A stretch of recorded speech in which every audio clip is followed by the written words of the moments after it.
오늘 아침에 저희들이 마태복음 16장, 17장 두 장을 읽었습니다. 말씀을 읽는 중에 하나님의 은혜가 우리 가운데 임한 줄 압니다.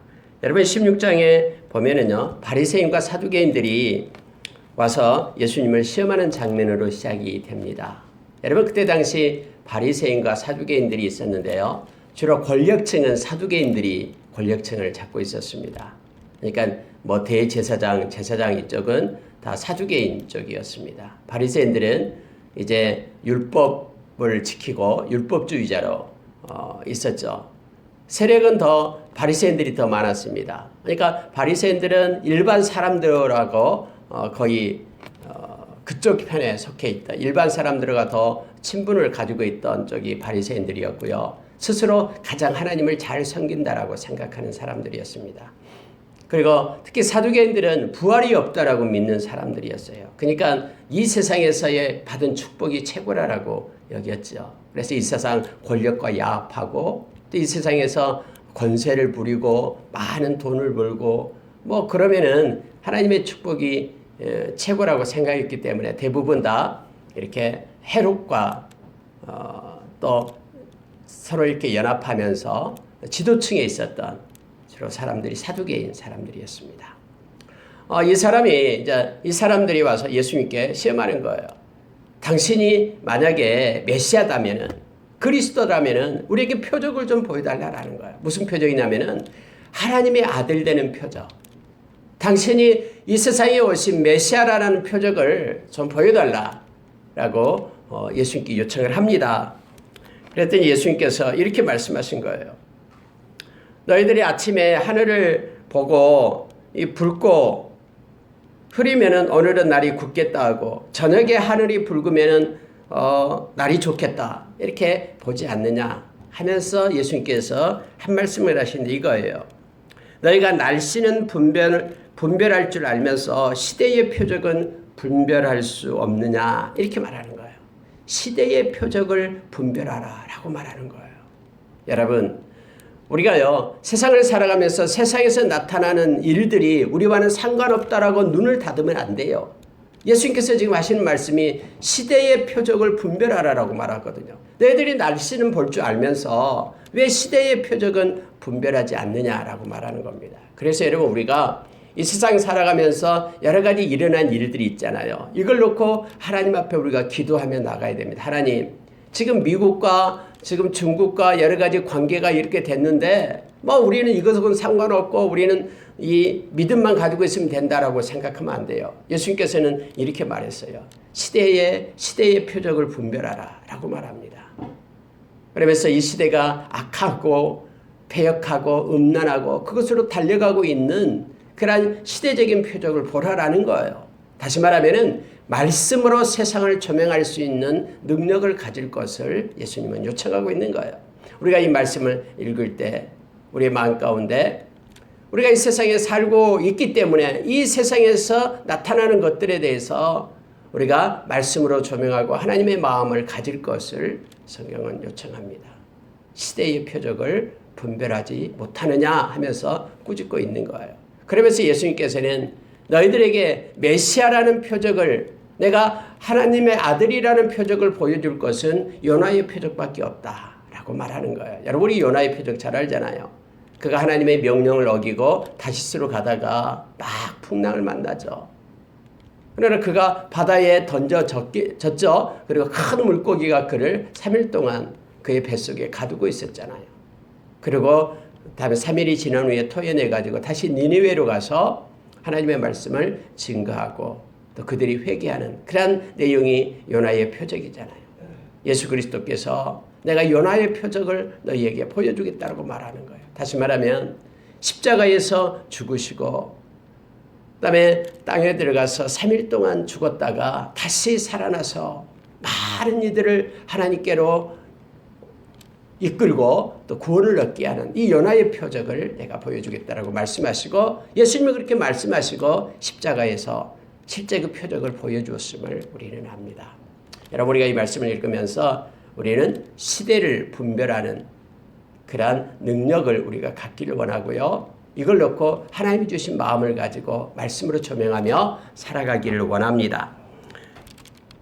그러면서 예수님은 이제 제자들에게 말하는 거야. 이 바리새인과 사두개인들이 왔기 때문에 6절에 보니까 이렇게 말합니다. 삼가 바리새인과 사두개인들의 누룩을 주의하라 라고 말하는 거예요. 그러니까 제자들이 누룩이 뭐지? 떡 만들 때 쓰는 거? 누룩? 왜 예수님이 누룩을 주의하라고 말씀하지? 라고 생각을 하는 거예요. 그래서 우리가 떡을 안 가지고 왔기 때문에 그런가 하면서 제자들끼리 수근수근 하는 거예요. 그러니까 예수님께서 그들에게 말합니다. 왜 이 믿음이 적은 자들아, 8절에서 그렇게 말해요. 믿음이 작은 자들아, 어찌 떡이 없으므로 서로 의논하느냐? 너희가 아직도 깨닫지 못하느냐? 5개로 5,000명을 먹이고 12바구니 남는 거, 또 7개로 4,000명을 먹이고 7강줄이 남는 거 너희들 보지 않았느냐? 근데 떡이 없는 것 때문에 너희들이 지금 수군거리면서 염려하느냐? 하면서 이렇게 꾸짖는 거예요. 그랬더니 제자들이 그때서야 깨닫게 되는데 그 누룩이 뭐냐면은 교훈이다라는 거예요. 교훈. 바리새인과 사두개인들의 교훈을 주의하라 그런가 보다라고 깨닫기 시작합니다. 여러분, 여기서 놀라운 사실 하나를 발견하게 되는데요. 우리에게 믿음이 점점 소멸되면요, 깨달음이 없어져요. 하나님의 말씀을 읽어도 그 말씀이 무슨 뜻인지, 나에게 이 말씀이 무엇을 말하는지를 깨닫는 마음이 없어져 버린 거예요. 그래서 여러분요, 이 말씀을 깨닫는 것은요, 믿음하고 연관이 있는 거예요. 그래서 예수님이 그들에게 꾸짖는 거예요. 왜 이렇게 믿음이 적은 자야? 올리고피스토이, 믿음이 적은 자야. 왜 깨닫지 못하느냐? 라고 말합니다. 여러분, 이미 앞서서 우리가 말씀을 봤죠. 우리가 마태복음 6장에서는 믿음이 적으면은 우리에게 근심, 염려가 찾아오고요. 마태복음 8장에서는 우리가 믿음이 적어지면은 우리에게는 두려움이 닥쳐오고요. 그리고 우리가 읽었던 마태복음 14장에서는 믿음이 적어지면은 우리 가운데 의심이 일어나고요. 오늘 16장에서는 믿음이 우리 가운데 점점 소멸되면요, 우리에게 나타나는 게 뭐냐면 깨달음이 없어져 버려요. 말씀을 올바로 깨닫지도 못하고요. 그래서 결국은 이 믿음의 눈에 의해서 우리가 말씀을 봐야지만 이 말씀이 깨닫게 됨을 알게 합니다. 예수님께서는 믿음이 작은 자야 왜 깨닫지 못하느냐라고 그들을 책망하고 있음을 보게 됩니다. 또한 여러분, 여기서 우리가 한 가지 더 조심해야 될 것이 뭐냐면요, 하나님의 말씀을 가지고 있는데 우리가 다른 교훈들을 보면 우리가 흔들리겠어? 우리가 말씀을 따라 살지? 우리가 이렇게 생각을 하잖아요. 여기에도 영적 교만이 있다라는 걸 말해주고 있습니다. 고린도 전서 10장에서요. 10장 12절에서 그렇게 말해주고 있죠. 선줄로 생각하거든 넘어질까 조심하라 라고 얘기했습니다. 아니, 예수님께서 우리가 하나님의 말씀을 붙잡고 예수님 말씀을 붙잡고 예수님이 하신 말씀 붙잡고 있으면은 우리가 넘어지지 않지. 무슨 바리새인들의 교훈 또 사두개인들의 교훈이 우리가 무슨 필요가 있어? 라고 제자들은 생각할지도 몰라요. 근데 예수님은요, 그들의 교훈을 주의하라, 삼가라 라고 얘기하고 있는 거예요. 다시 말하면은 그들의 교훈을 듣지 말라라는 거예요. 여러분, 우리가 이 세상 살아갈 때요, 때로는 악한 자의 말들, 여러 가지 교훈들 이런 것을 본다고 듣는 이들이 있어요. 예수 믿는 사람들 중에서도요. 불경이 무슨 뜻인지 알고 불경을 연구한 사람을 이렇게 보기도 하고요. 뭣도 보고 연구하고 있는 거예요. 여러분, 근데요, 성경으로는 그게 옳지 않다라는 걸 보게 됩니다. 그들의 교훈을 듣다 보면은요, 악한 자가 틈을 타요. 그래가지고 그것이 옳은 것처럼 마치 하나님의 말씀이 틀리고 그것이 옳은 것처럼 그렇게 정신을 끌고 간다니까요. 이 세상에서요. 그래서 예수님께서는 이렇게 제자들에게 말하지 않았어요. 야야, 아무리 바리새인들의 교훈, 사두개인들의 교훈, 그거 아무것도 아니야. 너희들이 내 말만 꼭 붙잡고 있으면은 그 어떤 교훈을 들어도 너희들은 요동하고 흔들림이 없을 거야. 이렇게 말하지 않고요. 너희들은 주의해라라고 얘기하는 거예요. 그런 것들이 틈타지 못하도록, 너의 마음을 훔쳐가지 못하도록, 너의 삶 가운데 개입해서 하나님의 참된 말씀을 버리고 그것으로 끌려가지 않도록 조심해라라고 말하고 있는 거예요. 그래서 여러분, 우리는 늘 믿음의 경계를 해야 됩니다. 어떤 사람이 이렇게 말하는 거예요. 나는 믿음이 있기 때문에 그런 죄악의 자리에서도 나는 넉넉히 이길 수 있어 하면서 그 자리에 이렇게 들어가는 이들이 있어요. 여러분, 한순간에 넘어지는 거예요. 우리는 연약해요. 하나님께서 붙들지 않으면은 우리는 다 넘어질 백성이들이에요. 그래서 우리가 끝까지 예수 믿겠다고 다른 사람은 막 넘어지고 미혹받고 하는 것에 대해서 헤이 저 사람 믿음이 이렇게 약해. 나는 믿음이 강한데 교만입니다. 하나님이 도와줬기 때문에 우리가 믿음을 보존하고 지금까지 온 거예요. 하나님의 그 은혜 가운데 있는 거예요. 예수님께서는 지금 제자들을 향해서 바리새인과 사두개인의 누룩을 주의하라 라고 말하고 있음을 보게 됩니다. 그래서 이 12절에서 그렇게 말합니다. 그제서야 제자들이 떡에 누리기 아니요 바리새인과 사두개인의 교훈을 삼가라고 말씀하신 줄을 깨달으니라. 이렇게 성경은 기록하고 있습니다. 여러분, 예수님과 제자들이요 빌립보 가이사라 지방으로 가게 됩니다. 빌립보 가이사라 지역이 뭐냐면요, 가이사, 즉 로마 황제를 위해서 멋있게 만든 신도시예요. 신도시. 로마 황제를 위해서, 로마 식민지니까 로마 황제를 위해서 정말로 잘 꾸며진 그러한 도시가 빌립보 가이사라를 얘기합니다. 이게 얼마나, 여러분 요즘에도 신도시 좋잖아요. 이 구도시보다도 신도시 보면 막 이렇게 계획 정리가 잘 돼 있고 시설도 잘 돼 있고 그렇잖아요. 신도시. 근데 여러분, 예수님이 지금 남루한 옷을 입고 예수님이 그때 부자였습니까? 아니잖아요. 제자들도 같이 또 어디로 가냐면요, 빌립보 가이사라 지방에 들어갑니다. 그러니까 눈앞에 진짜 황제를 위한 도시답게 아름다운 도시의 모습이 딱 펼쳐지는 거예요. 그때 예수님께서 제자들을 향해서 이렇게 말하는 거예요. 자, 빌립보 가이사라 그 세상의 도시 앞에서 얘들아, 세상 사람들이 나를 뭐라고 하든 라고 묻는 거예요. 그때 이 예수님의 제자들이 아니 예수님을 선지자라고 얘기하대요. 죽은 세례 요한이다라고 말하고 엘리야, 어떤 사람은 에레미야나 선지자 중에 한 사람이라고 예수님을 선지자라고 얘기합니다. 그런데 여러분, 이 대답이 예수님은 마음에 찬 게 아니에요. 예수님이 원하는 대답은 이게 아니었죠. 그러면서 예수님이 제자들에게 묻는 거예요. 너희는 나를 누구라 하느냐? 이게 중요합니다. 너희는 나를 누구라 하느냐? 제자들에게 묻는 거예요. 너희들이 나와 같이 3년 동안 같이 다녔는데 너희들은 나를 누구라고 생각하느냐? 세상 사람들이 나를 뭐라고 말하든 그건 상관없고 너희는 나를 누구라 하느냐? 라고 말하는 거예요. 그때 베드로가 16절에서 그렇게 말하잖아요. 주는 그리스도시요 살아계신 하나님의 아들이시니이다. 유명한 고백을 합니다. 주는 그리스도시요 살아계신 하나님의 아들입니다. 라고 고백을 합니다. 여러분, 예수님은요, 세상 사람들이 예수님을 뭐라고 생각하든 상관없어요. 예수님이 상관이 있는 것은 하나님을 믿는 백성, 저와 여러분이 예수님을 어떻게 생각하느냐, 예수님을 누구라고 생각하느냐, 이것이 더 예수님께는 관심이 있는 거예요. 세상 사람들이 예수님을 욕하고 뭐라고 하든 그것은 그들이 예수님을 모르는 사람들이니까 그렇게 얘기하는 거고요. 저와 여러분은 예수님이 누구인지 성령님께서 가르쳐 줬잖아요.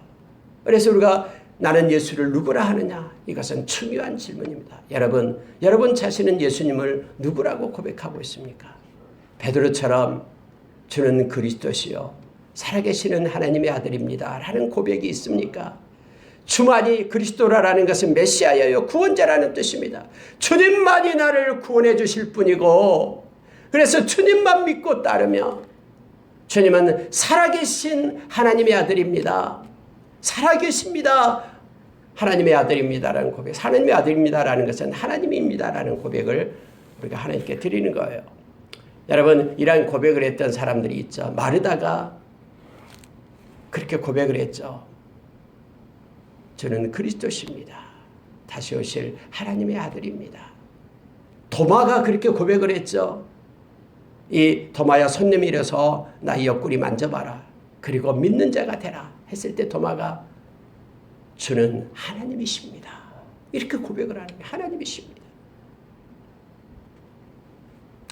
여러분, 예수 그리스도가 요한복음에서 나는 이렇다. 에고에이미 라고 우리에게 가르쳐 준 것이 있습니다. 저는 늘 이것을 묵상을 합니다. 늘 새벽에 나와서 기도하기 전에 예수님에 대해서 묵상을 하는 거예요.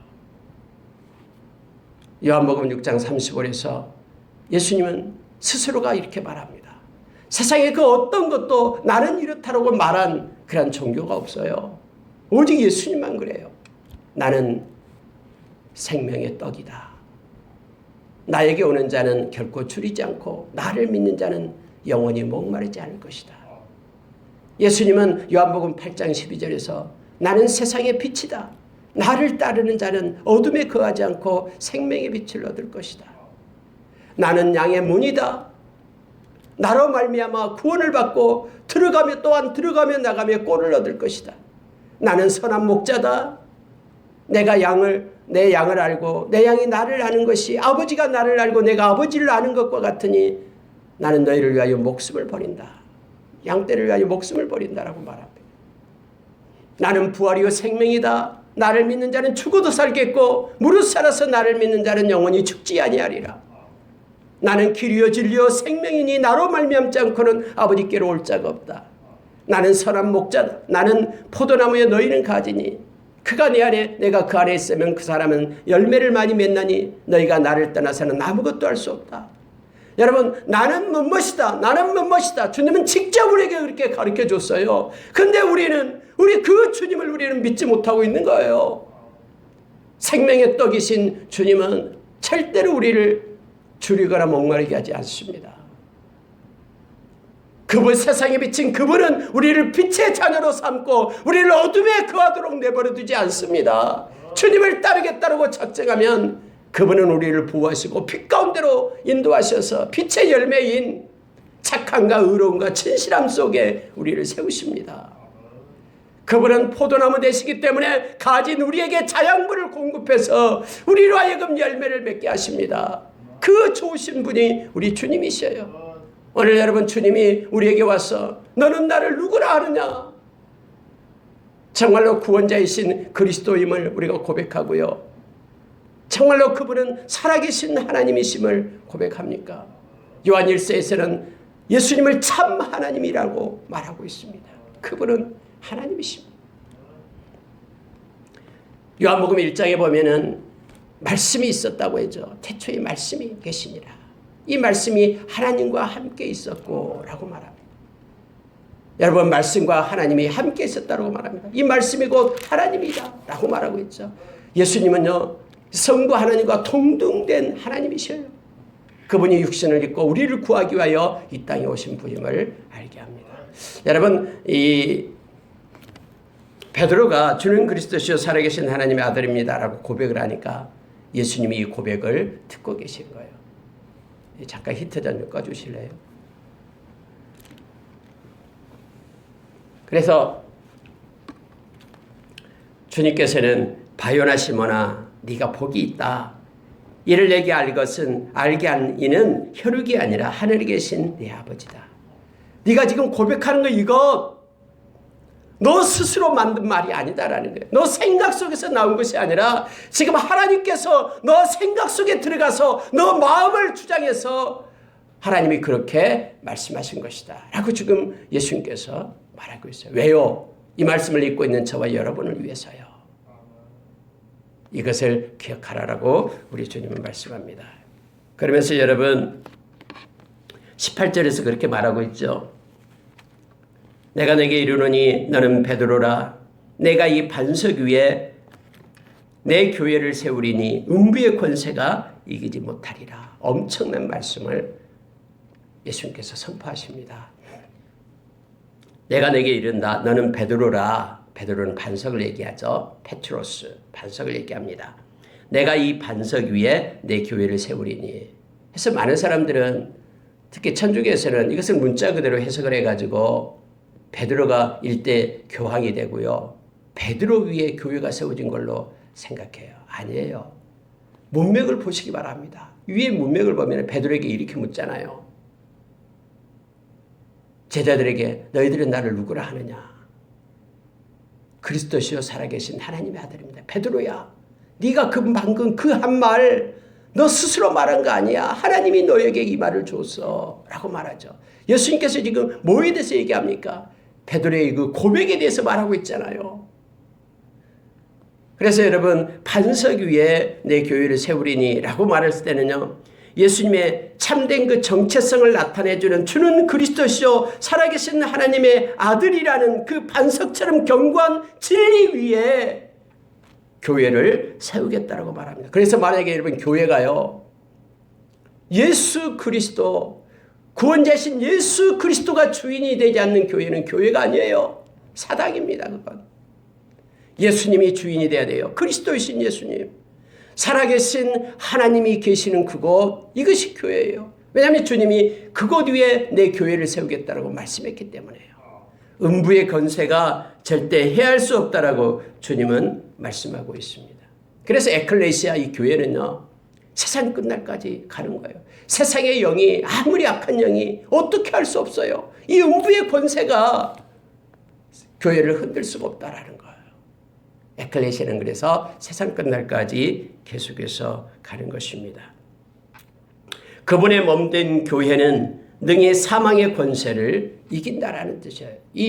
여기서 말해서 음부의 권세라는 것은 사망을 얘기하잖아요. 이 사망의 권세를 교회가 이깁니다. 사망을 이기고 영원한 생명을 얻게 하는 통로가 에클레시아, 교회인 거예요. 이게 교회만이 희망이고요, 교회만이 생명입니다. 근데 많은 악한 이 사탄들은 이 교회가 미혹받고 무너지고 부패하고 타락하고 이걸 원하고요, 이렇게 계속해서 미혹하고 있음을 우리는 압니다. 자, 19절에 가보면요, 내가 천국 열쇠를 내게 주리니 내가 땅에서 무엇인지 매면 하늘에서도 매일 것이요 내가 땅에서 무엇인지 풀면 하늘에서도 풀리리라 라고 말합니다. 천국 열쇠, 이것도 잘못 오해해가지고 베드로가 천국 열쇠를 가지고 있다라고 말하고 있는데, 여러분 이후에 나타난 거 보면은 그런 내용이 아니다라는 걸 알게 됩니다. 그러면 천국 열쇠는 뭡니까? 예수님께서 제자들에게 부탁하는 거, 이 복음을 얘기합니다. 복음을 전할 권세를 주겠다라는 거예요.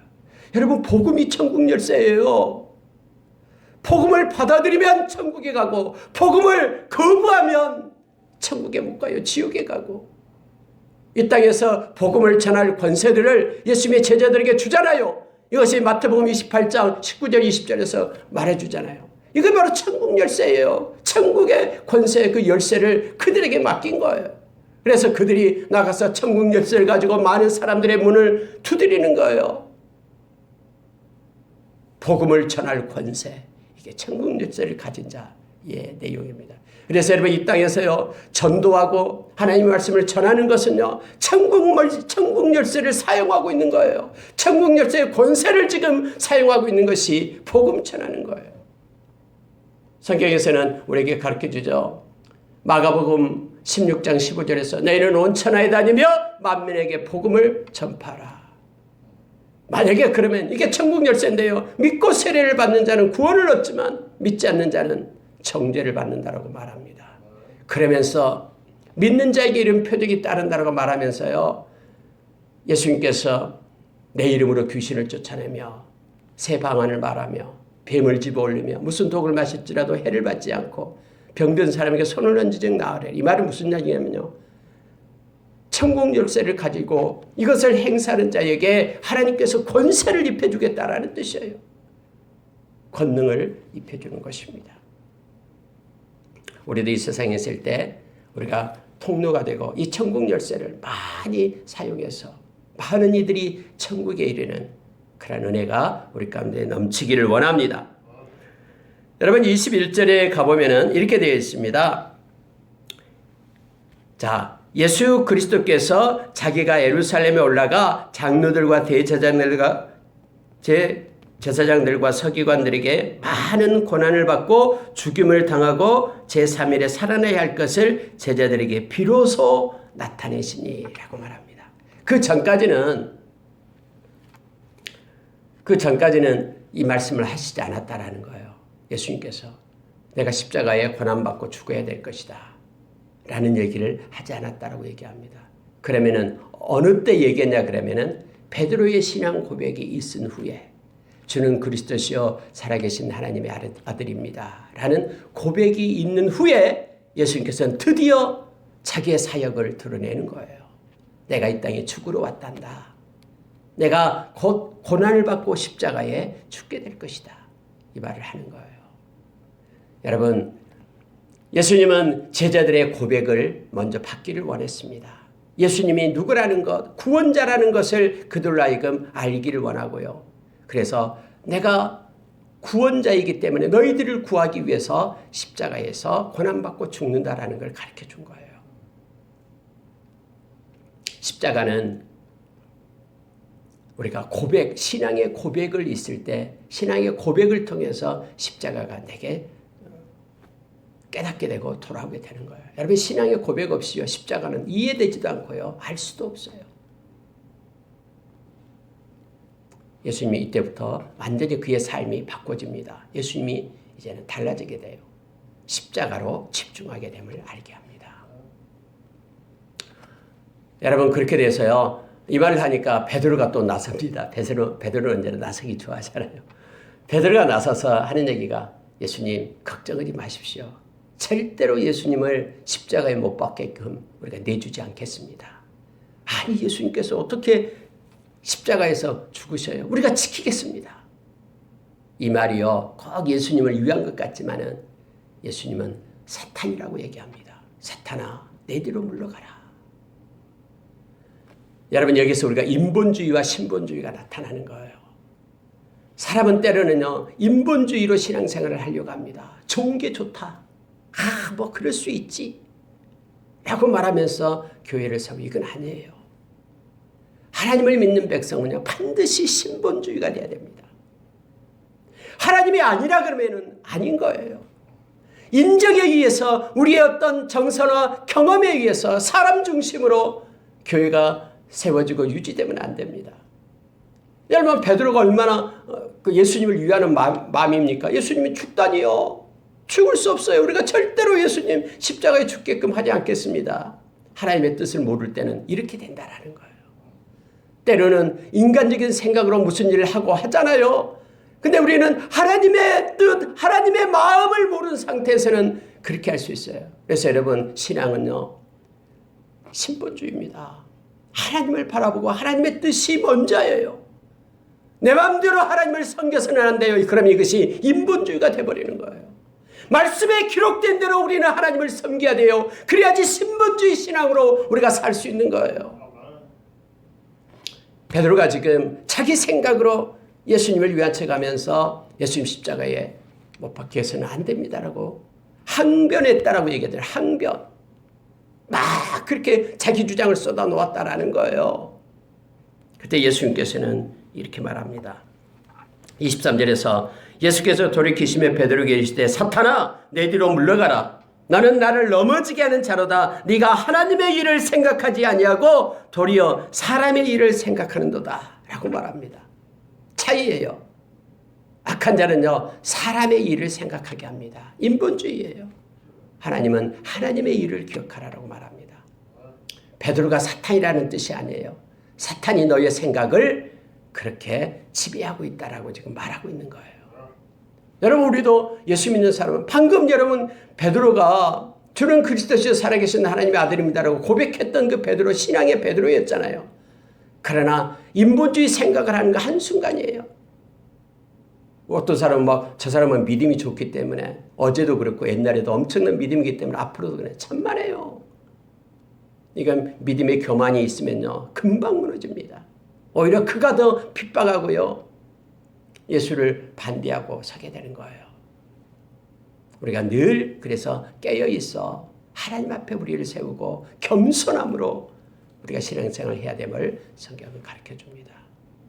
말씀 따라 사는 거예요. 자, 여러분, 이 베드로의 항변은 아주 잘못된 것이었습니다. 왜냐하면 인류 구원을 위한 예수님의 죽음과 부활의 사명을 피하게 하는 것이었기 때문에 그렇죠. 일찍이 사탄은 예수를 시험해서 그 유혹에 빠지게 했잖아요. 마태복음 4장에서 예수님이 오신 그런 목적이 있는데요. 예수님은 말씀대로 사탄을 이겼음을 성경 우리에게 가르쳐줬고요. 그렇습니다. 말씀을 따라 사는 삶은 신분주의 삶이에요. 그러나 말씀을 떠나서 내 생각대로 하나님을 섬기는 것은 인본주의예요. 인본주의가 우리의 신앙 가운데 들어오지 않도록 우리는 경계해야 됩니다. 바꿔 얘기하면 이거예요. 만약에 우리가요, 말씀이 우리 가운데 없으면요, 우리도 베드로처럼 이런 인본주의로 예수님을 바라보게 된다는 걸 성경은 말해주고 있습니다. 그래서 말씀이 중요한 거예요.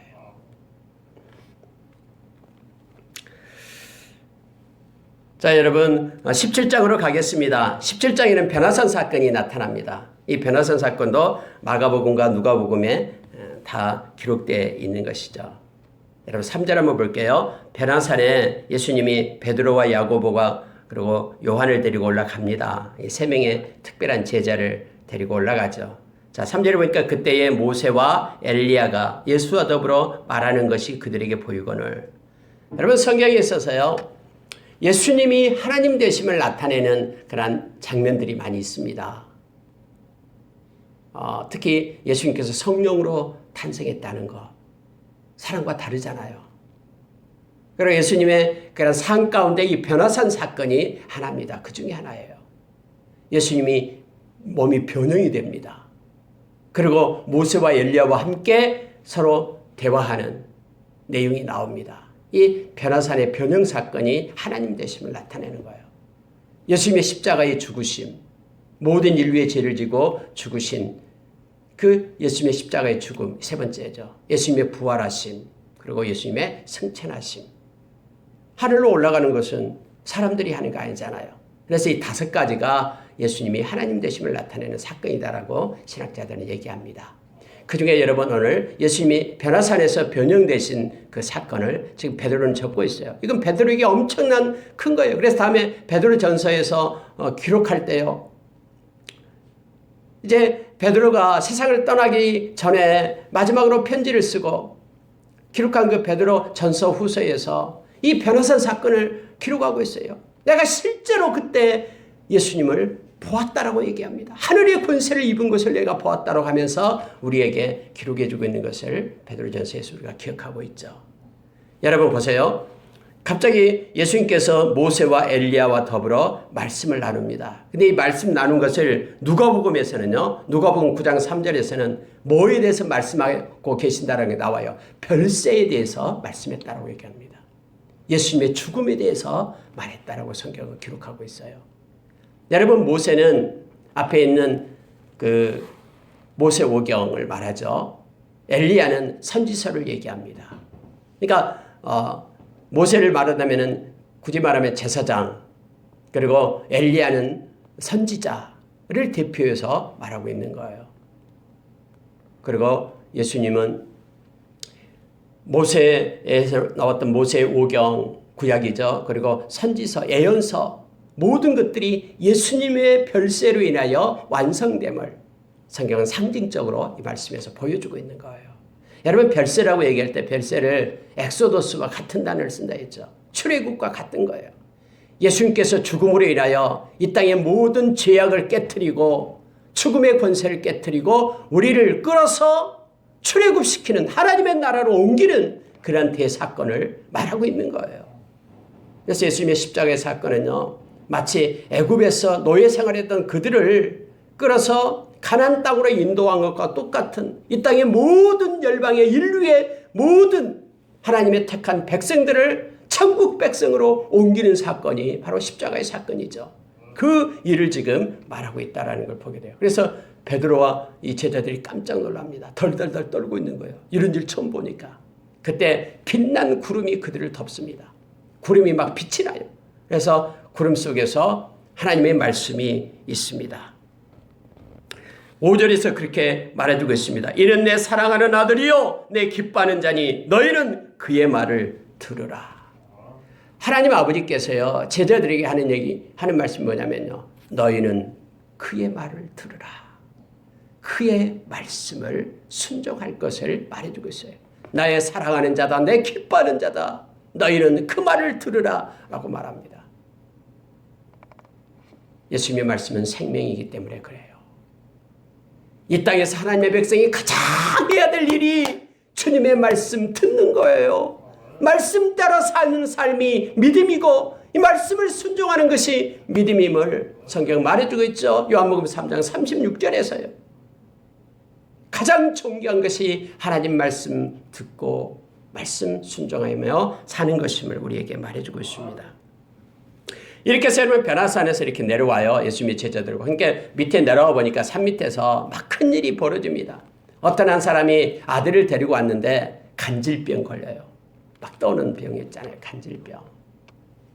그러면서 이 간질병 된 아들을 갖다 밑에 남아있는 제자들에게 고쳐달라고 했는데 그들이 막 고치기 위하여 막 기도도 하고 안수도 하고 뭐 막 했겠죠. 근데 못 고쳤다라는 거예요. 그러면서 이 사람이 예수님께 와서 말합니다. 네 아들을 좀 고쳐주십시오. 당신 제자들한테 했는데 못 고쳤습니다. 예수님이 그래 이리 데리고 와라 라고 얘기하는 거예요. 그러면서 여러분요 17절 보시기 바랍니다. 자 17절 보니까는 예수께서 대답하여 이르시되 믿음이 없고 패역한 세대여 내가 얼마나 너희와 함께 있으며 얼마나 너희에게 참으리요 그를 이리로 데려오거라 하시고요. 예수님께서 꾸짖습니다. 그러니까 귀신이 나가고 아이가 간질병이 고쳐졌다라고 성경은 말합니다. 예수님께서 한탄하는 게 있습니다. 믿음이 없고 패역한 세대여 내가 얼마나 너희와 함께 있으랴.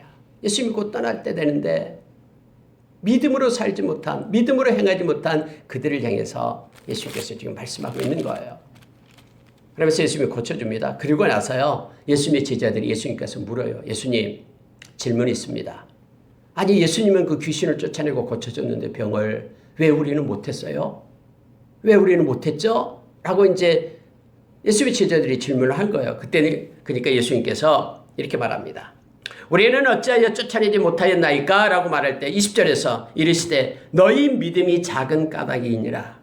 진실로 너희에게 이르노니 만일 너희에게 믿음이 겨자씨 하나만큼만 있어도 이 산을 명하여 여기서 저기로 옮겨지라 하면 옮겨질 것이요 또 너희가 못할 것이 없으리라 라고 말하는 거예요. 여러분 이게 중요한 것을 우리에게 성경 가르쳐 줍니다. 물론 여러분 다른 성경에서는 마가복음 9장 29절에서는 이러한 일은 기도 외에는 이렇게 할 수 없다라고 예수님이 말하죠. 똑같은 얘기를 가지고 사건을 가지고요. 그래서 여러분 믿음과 기도는 같이 가는 거예요. 기도를 해야지만이 이렇게 쫓아낼 수 있다라고 말하고요. 오늘은요 믿음이 적은 까닭이다. 믿음이 적으면은 능력을 행사할 수 없다라고 지금 말합니다. 예수님은 믿음 작은 것에 대해서 꾸짖잖아요. 아까도 얘기했던 올리고피스도 이게 또 나온 거예요. 믿음이 작은 자야. 그래서 능력을 행하지 못했다라고 말합니다. 여러분 여기서 중요한 거 하나가 나타나는데요. 믿음의 크기를 얘기하는 거예요. 믿음이 큰 믿음도 있고 적은 믿음도 있습니까? 예, 지금 성경은 그렇다라고 얘기하는 거예요. 여러분 믿음은요 또한요 여기서 말하면은 추상적인 것이 믿음 아니에요. 머릿속만 믿고 있는 것이 믿음이 아니다라는 걸 지금 예수님은 말해주고 있는 거예요. 믿음은 실제예요. 실제. 살아있는 실제가 바로 믿음이에요. 그 제자들에게는 이 살아있는 믿음이 없었기 때문에 악한 자 쫓지 못하고 고치지 못했다라고 예수님이 말하고 있는 거예요. 믿음은 삶 가운데 드러나는 겁니다. 믿음은 추상적인 어유가 아니고요. 살아 움직이는 생명체예요. 따라서 그것이 마치 식물처럼 자라난다라고 지금 말하는 거예요. 예수님이 비하는 게 겨자씨 말하는 그 식물, 살아있는 거. 아무리 큰 믿음처럼 보이고 막 멋있게 보여도요. 그 속에 생명이 없는 것은요. 죽은 거예요. 그러나 아무리 작은 믿음이라도 그 속에 살아있는 생명이 있으면은 그 믿음은 자라나게 됨을 성경은 말해주고 있습니다. 그래서 예수님께서 겨자씨에다가 비유를 합니다. 만약에 우리의 삶 가운데 우리가 믿고 있는 말씀이 개입하지 못한다면은 그건 죽은 믿음이에요. 말씀대로 나의 삶을 말씀으로 조명을 해야 돼요. 그리고 그대로 믿어야 돼요. 막 말씀을 믿는다고 하면서 기도도 하면서 의심하고 걱정하고 염려하면서 그 속에 빠져 있으면 믿음이 적은 자가 되는 거예요. 그러나 말씀 하나 붙들고 힘을 내고 말씀처럼 이루어질 것을 신뢰하면서 나아간 것이 바로 큰 믿음이고 주님은 그것을 기뻐하심을 말합니다. 히브리서 11장 6절에서 성경 말합니다. 믿음이 없이는 하나님을 기쁘시게 하지 못한다라고 얘기합니다. 상황과 환경은 그렇게 되어 있지 않더라도 우리가 말씀을 믿고 나갈 때에 하나님은 기뻐하신다라고 말합니다. 그리고 그 말씀처럼 모든 것이 이루어짐을 성경은 우리에게 말해주고 있습니다. 여러분 마지막으로요. 25절 보고 마치도록 하겠습니다. 성전세가 나옵니다. 반세겔씩 성전세를 거두었어요. 그때 당시에는 구약에도 그랬습니다. 20세 이상이 되면은요, 다 성전세를 내게 됩니다. 반세겔이에요. 이런 반세겔 정도가 얼마 정도 되냐면 2드라크마. 반세겔은 2드라크마 정도예요. 1드라크마가 하루 품삯이에요. 뭐 2드라크마는 이틀 품삯이 되겠죠. 상당히 많은 분량이죠. 오늘날 얘기하면 하루 품삯 10만 원이라면 20만 원 정도가 1년에 한 번씩 성전세를 내야 되는 거예요. 근데 예수님이 돈이 없어요. 성전세를 내는데 반세겔이 없는 거예요. 온 우주의 주인이신 예수님이 다 예수님 거잖아요. 근데 지금 호주머니 속에는요, 이 반세겔이 없는 거예요, 예수님이. 예수님이 먼저 집에 들어가요. 성전세 받은 사람이 와서 베드로에게 얘기하는 거예요. 당신의 선생은 성전세도 안 내는 거야?